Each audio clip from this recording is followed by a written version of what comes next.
they say all men are created equal. Shot! Master! I'll pull out the Glock! Full of suffering succotash, son! It's one of your nuts hanging out of your shorts. Real glass! You have a father, but your father's dead. Hello, welcome back to the Too Sweet podcast. Just a few things. First of all, I'm in like fucking 360 fucking p right now, because I'm using a different camera, but that's how it goes. Number two, what was the second thing? Oh, I'm sick again. Shocker, my immune system is actually garbage. So yeah, like. Oh, that's gross. That might happen. Apologies. Third thing, I am alone. Lucy is very busy this week. It was her birthday on Monday, so send all the love in the comments. You know, cake and candles, my brother. So yeah, it's just me just hobbling along, and fuck me. What I'm so overwhelmed right now. Like I don't even know genuinely where to begin with everything.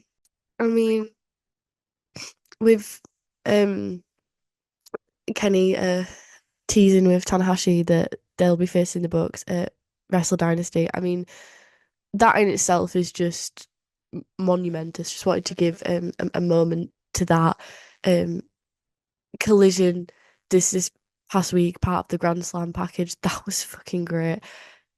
And I mean, the elephant in the room, the deal finally being sealed. What on earth are we going to talk about now? And wow, what a deal it was. I believe it's 175 mil, I believe. At first it was like 150, and then people were like, well, wasn't it supposed to be 175? And then it was announced to be 175. But I believe that's just like the baseline. Um yeah, it's gonna be across multiple platforms. There's so much information, guys. I'm trying to retain this off the top of my head. There's gonna be a new show um on Tuesday or Thursday as part of that.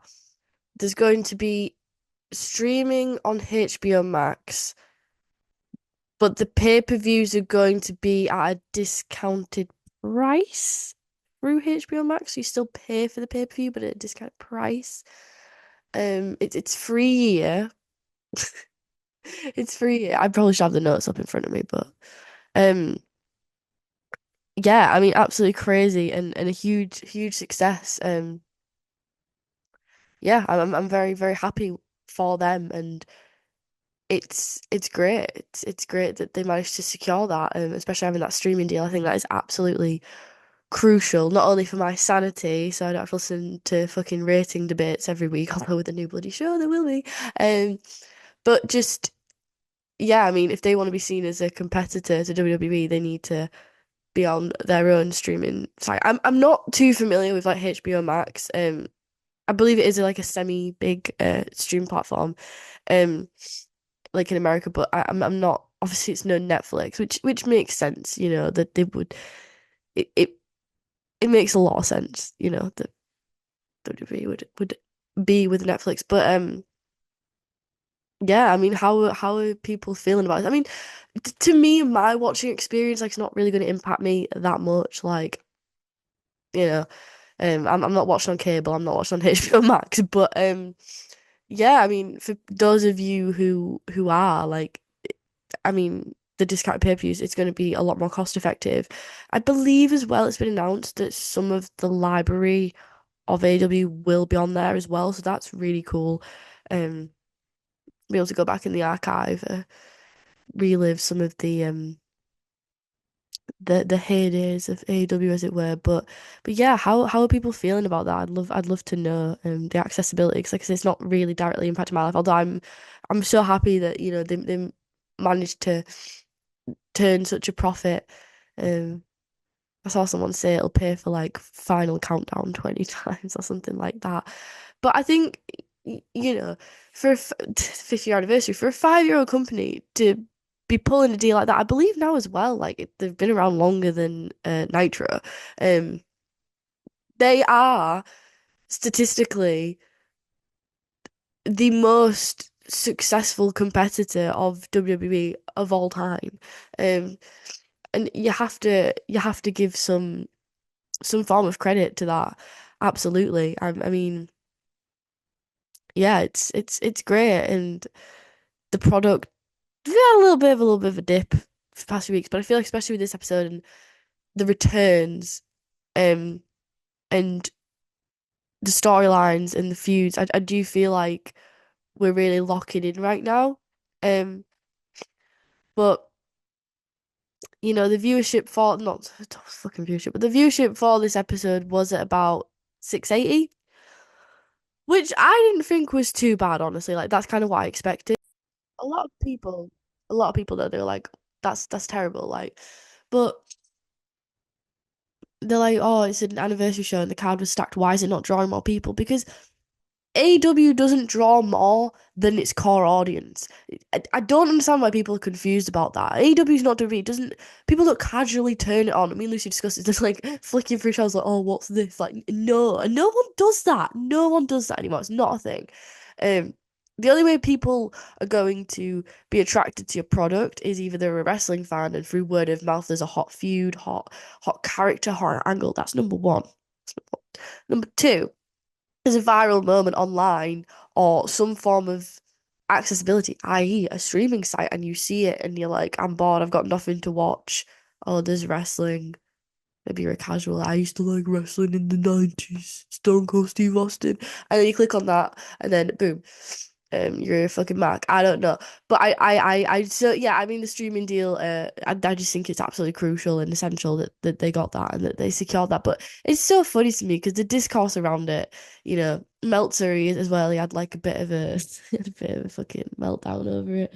Um, he had a little call out to Bischoff and Cornette, bless him, for all the haters doubting him over the past few weeks because people have literally been like, "There's no deal. There's no deal. Warner Brothers are gonna cancel him. There's no deal." Um, so I mean, I feel a bit vindicated, and I feel like a lot of people do, um, because yeah, it's been a hot topic of discourse, but what fantastic news to announce before the 5th year anniversary, really, really gave it that high morale. So yeah, let's just dive straight into the show because the show, as I say as well, was absolutely packed. Lots and lots to discuss. So we opened with the BCC. We had Pac and Claudio, Mish and Mox. Um, I liked how while Pac and Claudio were um speaking, Mox had his back to the camera. That was pretty nice. Pac says this was in terms of Utah, which again, harkening back to Collision, that was one of my favorite parts of Collision was the tag match and Utah, or the trios match. Utah really struggling to there was a tag match. Utah really struggling to where to align himself. And what I really loved in that match was that point in which he lost control. They pushed him so far that he lost control and he eventually won the match, but let his emotions get the better of him. And to me, it's like them cutting this promo trying to get him to side with them. At first, you would be like, "Oh, well, he's not gonna do that." But then seeing this little side of him, this little mean streak, I'm like, he might, guys, he might. Um, but yeah, Pac says to you, "You've already chosen." As in like insinuating you've already chosen us deep down. Claudio is like, I'm still the same guy, and also Claudio. I gotta go get some Claudio hype because Lucy's not here. So I gotta do that for her. But she'll admit this herself. Like one thing about him is like his promo has never been that solid. To me, it's never been terrible, but for like his purpose, which is like a mid card up, a mid card, like it's never just. I don't know. Like I've not really seen him be exposed, as it were, in his promos because I guess like because of his position on the card. But I really I really I'm enjoying him. I think this is like the best of his promos ever. Like it's something about this character just really really seems to fit with his style. It's slower paced, it's sinister, it's not no, which I don't think he's very good at. It's reserved, stoic, and genuinely quite terrifying, to be quite frank. Mox then turned his back and he addressed Danielson, and he said he's getting that belt one way or another. He doesn't care about casualties, and he'll let Danielson die a warrior's death at Wrestle Dream. So yeah, pretty tight, pretty solid. Did what it needed to do. Um, yeah, then we cut to the commentary desk, and we had tonight Nigel Excalibur and Tony Schiavone because Nigel was filling in for Taz, who allegedly had been attacked in the parking lot. And this kind of played into it a little bit later with the Hook backstage interview. Then we opened with Ricochet and Ospreay, which every time I get baited by this, every fucking time. Like, even though it's obvious that, Carter Danielson was the main event, I don't know, it just feels weird. It just feels weird that Ospreay and Ricochet would open the match. So we cut backstage and Kyle was advising Ospreay, it seemed. And on Callis said there was an awkward sort of conversation between him and Will about him avoiding him last week. And he said that him and Kyle have to catch a flight. Kyle sort of begrudgingly goes. Takeshita doesn't know. And he sort of like looks at Ospreay as he leaves and he's like touching his lip. Like, and I'm like, ooh, okay. Okay, this is probably at this point I'm like, it's probably gonna go fuck all nowhere. Just getting my hopes up. But it didn't. Also, there was a report that like this isn't going to be just like a one and done sort of situation with this feud that they're building between Takeshita and Ospreay, which you will assume will be for the international belt. Sorry, I always struggle with that because now it's a continental belt, so I want to say intercontinental belt. I want to say I always struggle with that. But anyways, it's not really one done. That the aim of this is to actually push him to be an upper mid card. Which when I read that, I was like, oh boy, like I'm so happy with that. That has been like one of my most like annoying complaints throughout Dynamite the past year is just the use of Takeshita. Felt like they were onto something quite hot with Kenny when they first started the Callis family. Felt like they had clear direction and utilization of him, and then he just kind of got lost in the mix. And yes, I'm glad because he is too good to just he needs to be part of regular TV programming, and I need to see him wrestle on a weekly basis. Thank you very much. So yeah, very excited about that. That is my boy, you hear me? Um, and the match itself, God, I'm so bad at like describing these types of matches, like when it's just boom, boom, boom. Like I can break it down. I could tell you like the match sequences. I can tell you like the moves, but it's just I like how Lucy describes it. Like, your eyes cannot catch up with what you're watching. Um, did it live up to the expectations of the first match? The match prior, the matches prior that they've had. Um, I don't think it was good, but it wasn't like it didn't give everything. It didn't Pitbull give me everything tonight. But obviously it was a TV match and we've now got a freeway at Wrestle Kingdom. So I think, saving it for that. But I really enjoyed the open sequence, like harkening back to especially that viral moment of that sequence, the Ranas into the cartwheels, into the reversals, and then the joint almost like backflip and then the animated pose. I don't know. Very, very nice. Very nice. Yeah, I really enjoyed the Rana that Ricochet gave to Osprey off the barricade, and Will selling of it. But uh, does anyone else feel like Will Osprey lately is just Kenny Omega? I said to Lucy, I don't know if it's on the podcast, but I said to his tights are looking a lot like Kenny's, and he's wrestling a lot like Kenny. Um, like when Jericho told you to slow it down and stuff, like because Will's already on a 6, he's now taking it to like a 5, but he should be on like a 3 for like I don't know. I'm not moaning, but I'm just like some of the bumps the guy takes. I'm just like, oh, it just reminds me of like early Dynamite Kenny, and look at where he is now. So I'm just like, please, please, please, especially because he's such a prized talent, and he's so he's such an essential part of the show, and he's so high up on the card. You just You just think, oh, it would be bad if you were out of action for like, 6 to 8 months. But yeah, it was a great spot. It was a great spot. But yeah, just stuff like that. I'm like, ooh. Um, but then again, he did the Oz cutter on the apron. But then he takes the impact on the Oz cutter as well. And there's a lot of moves that like that where you could just see him just hit like that upper back area neck, and I just cringe. But I love it. It's wrestling. It's the nature. It's the nature of the game, baby. And it's great because you can see he's so fired up at this point in his career, and he's so impassioned, and he's doing like there's so much adrenaline going through him, and you can see he's very much not only on the night, but the this part of his career, he's very much do now, think later.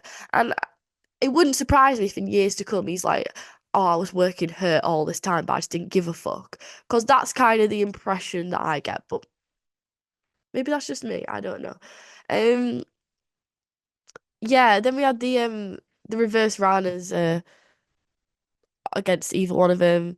But then Osprey went to the hidden blade. Both shoulders were down though, so the ref called a draw, which Justin Roberts announced to, as you can imagine, a thunderous booze. But I suppose because the actual finish was a run-in, and the run-in of that being Takeshita, um, which it's like if Takeshita had just have ran out and stopped the match, it would have. I think he would have gotten heat. Like he kind of got heat anyway, but you know what I mean. I think it would have. But I think the fact that they'd already restarted it, it kind of sucked the momentum out, so then Takeshita could run back in, and I don't know if that makes sense. Like, yeah, it's a bit overbooked, but I think it really worked because if you set on doing the Takeshita running, you know,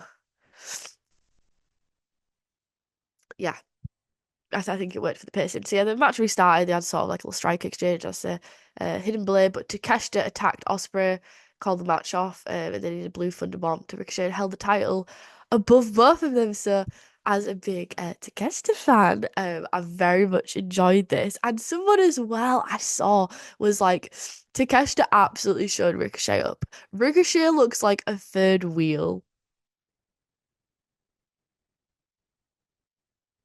I mean, I mean, if I had to get rid of one of them, um, would it be Ricochet? Probably, yeah.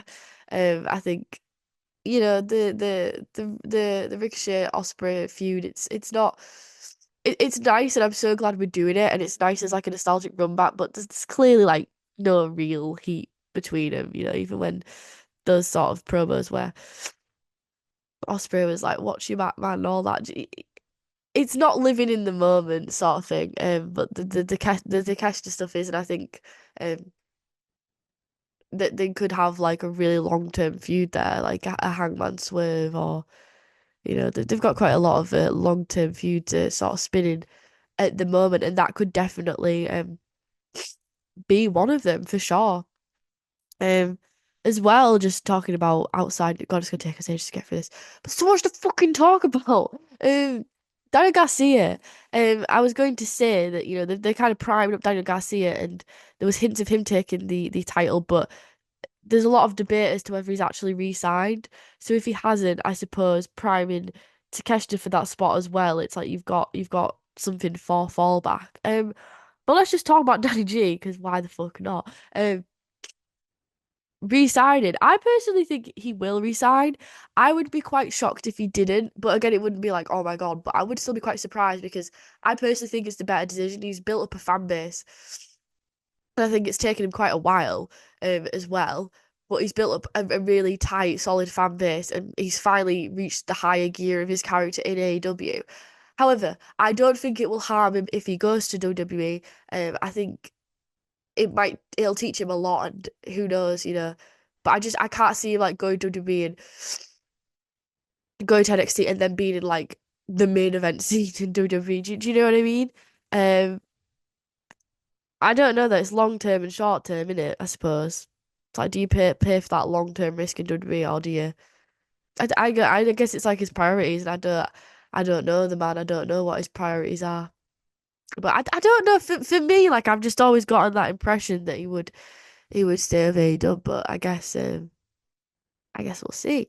Then we had Mercedes. She was with Camille, being interviewed by Renee, but she cut her off and showed a package of Dynamite's best moments, which was just a montage of her. And then MVP came in and gave Monet his card. So this was fun. This was fun from Monet. This was fun from MVP. Oh my God, MV fucking P. Because obviously I didn't cover last week's Dynamite, did I? What the fuck?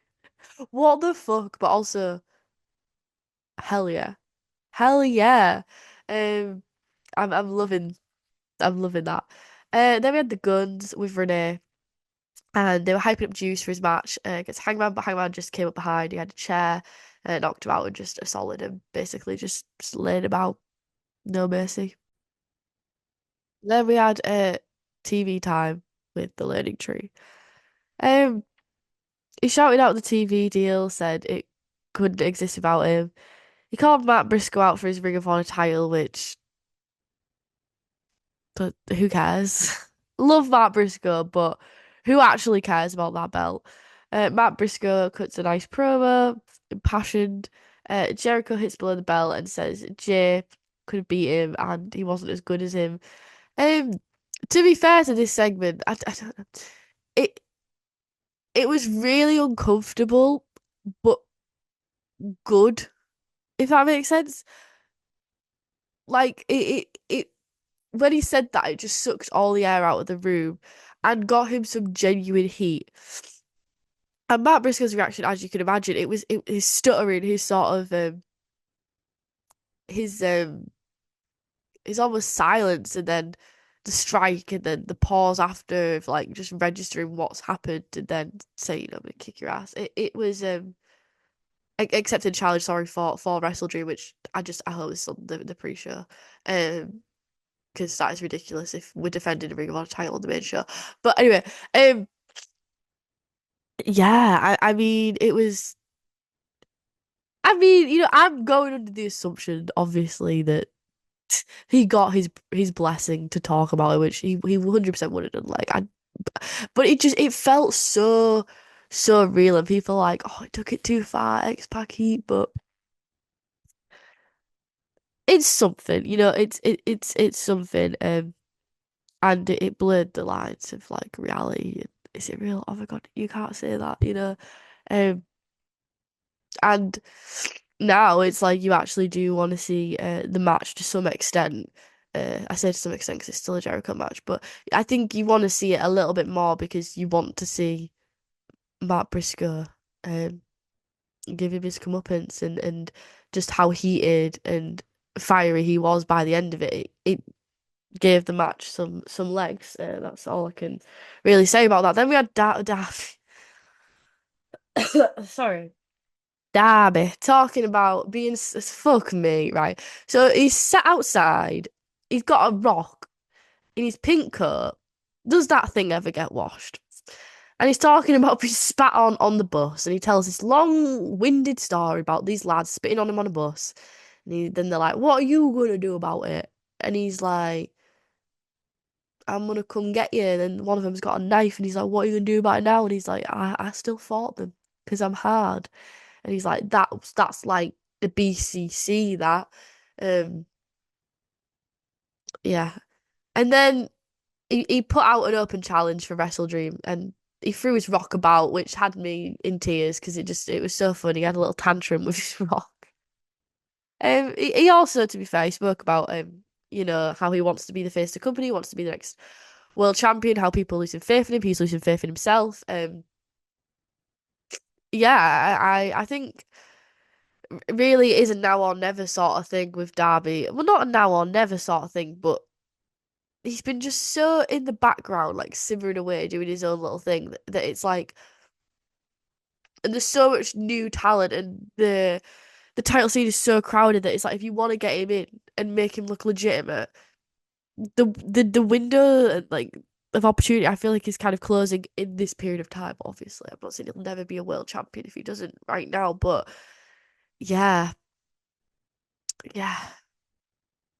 I don't know, the open challenge. Who's gonna rock up, do we think? Shane McMahon, Shane O'Mac. Fuck knows. Then we had Hangman versus Juice. Juice obviously being part of the lumberjack match. Don't know why that escaped me. And he was loving it with good old Juice. He was getting his lashings in, bless him. Very excitable lad, that one. Hangman didn't like that. He thought that he took it too far, rather than just doing his job. And by the end of the match, he actually hung him by the strap. That was pretty nice. So that's sort of why we're sort of doing this. Uh, Juice can't even make his entrance because Hangman instantly strike. They brawled out into the crowd, and we had this amazing part where they were on the stairs with the fans, and Juice is just beating him down the steps. But as he's doing it, he's just sort of grabbing what he can. Like he grabbed a beer, threw it over Hangman. Cobbs made a great reference to, Hangman used to jovially sort of drink in the crowd, and you know, now he's getting a pint thrown over him. The popcorn, the fucking strike with the popcorn. That was class. Ripping signs up. It was it was class. Um, yeah, and also this match. Just something I want to touch on. This is sorry, cold ASMR noises, guys.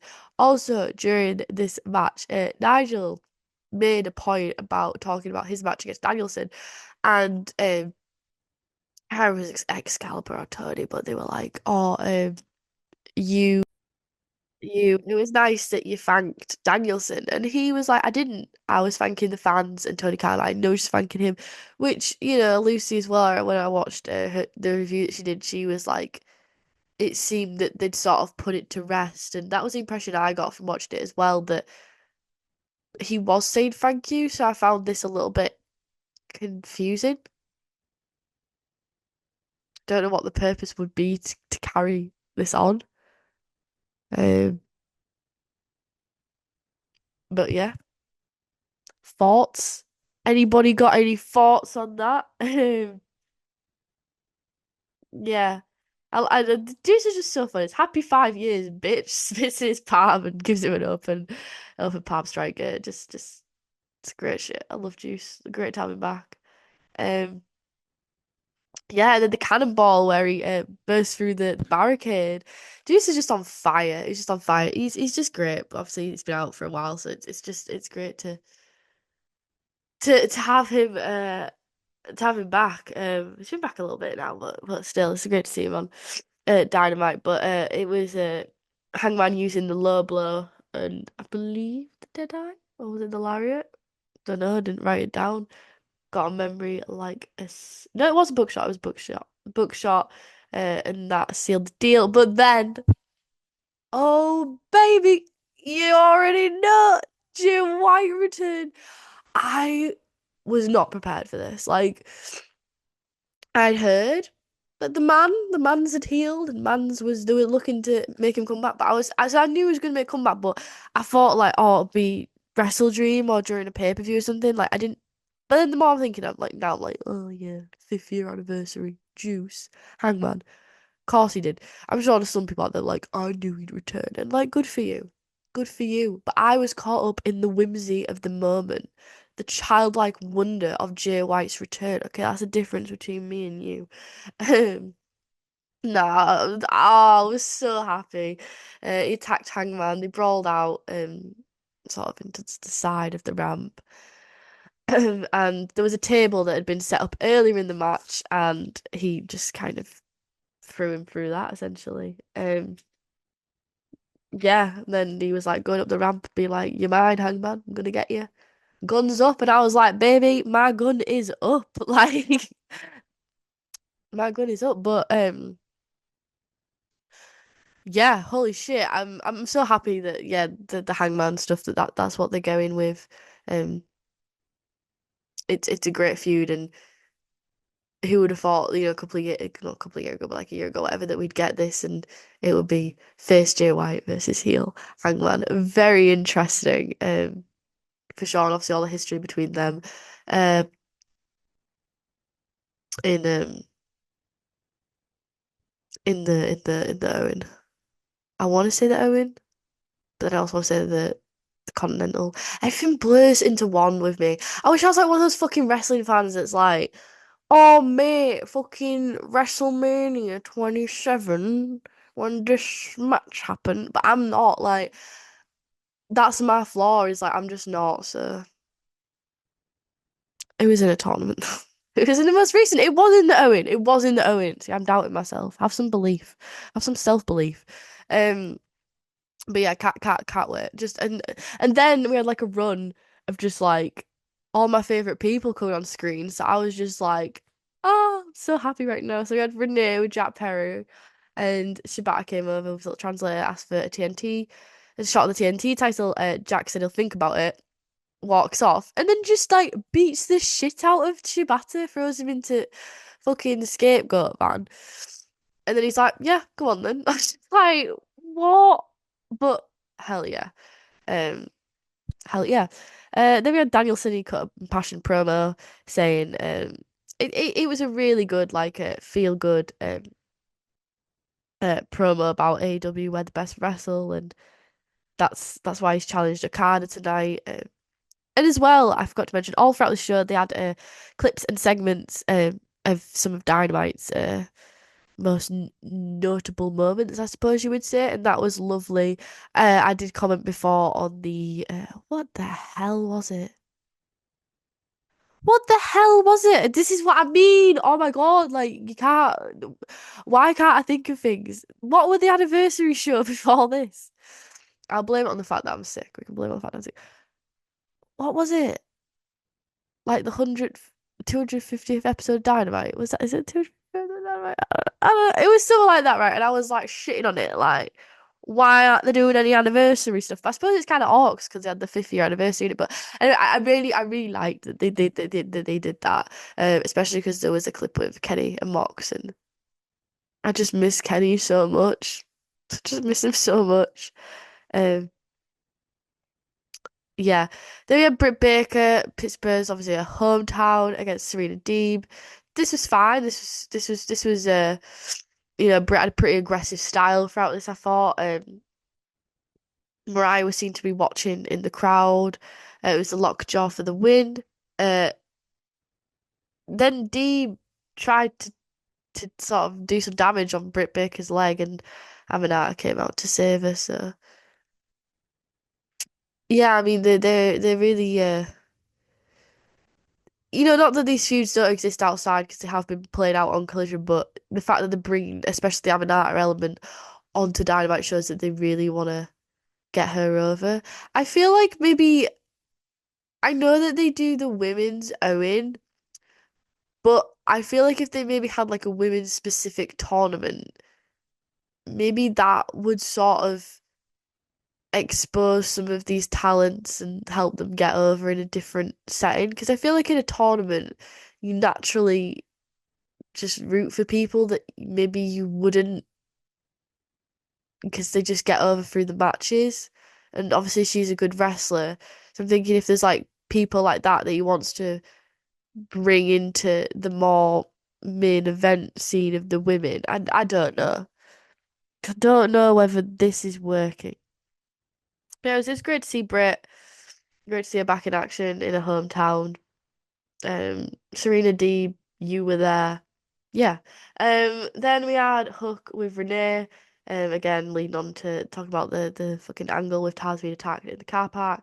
Who attacked him? Who attacked him, guys? Was it Roddy?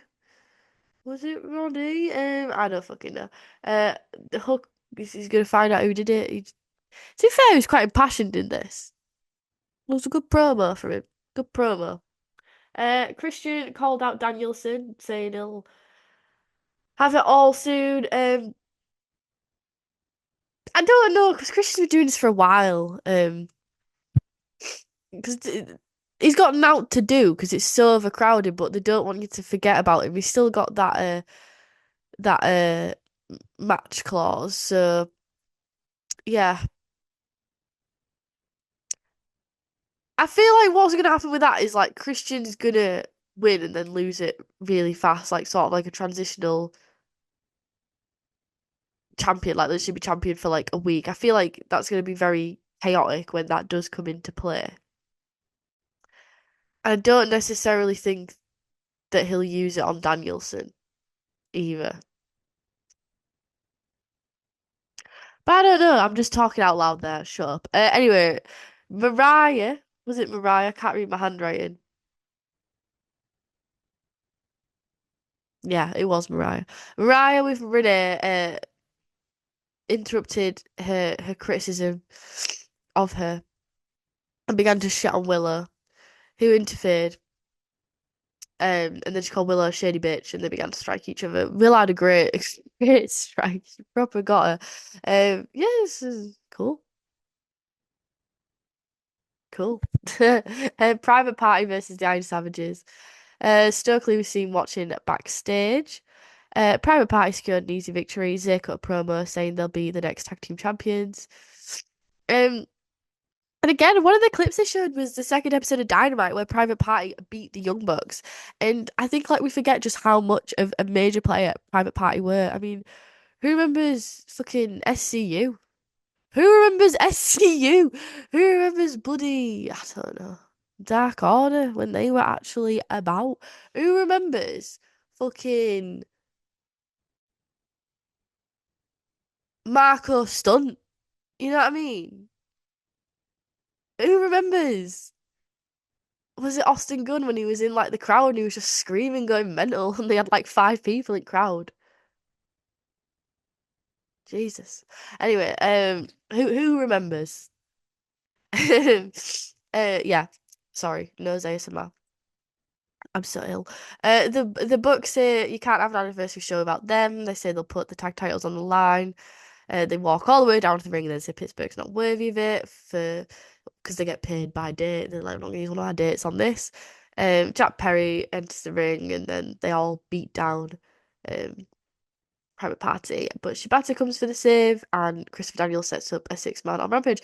Just nice and effective, really. Don't have much more to say than that. Like, yeah, you're progressing. Yeah, you're your feuds. Yeah. Renee's with MVP. Prince Nana interrupts and says that they forget that Nana used to be a wrestler. And MVP says, I don't deal with complaints, but he does.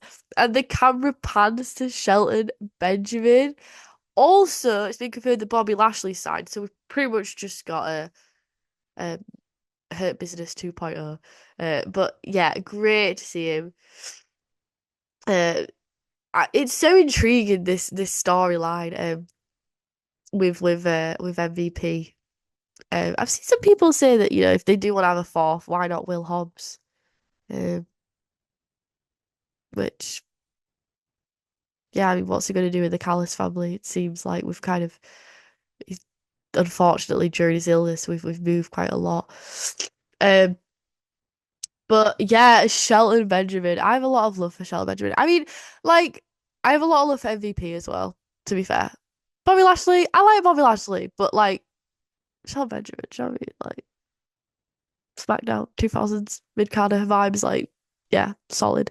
Um, no, I think Bobby Lashley's a great signing though. And he's done a lot in his career and he's worked a lot of places, so it's great that he can add AEW to his repertoire. He'll be a great wrestler, and especially the some of the booking later on with Shelton Benjamin and Bobby Lashley, it wasn't the best.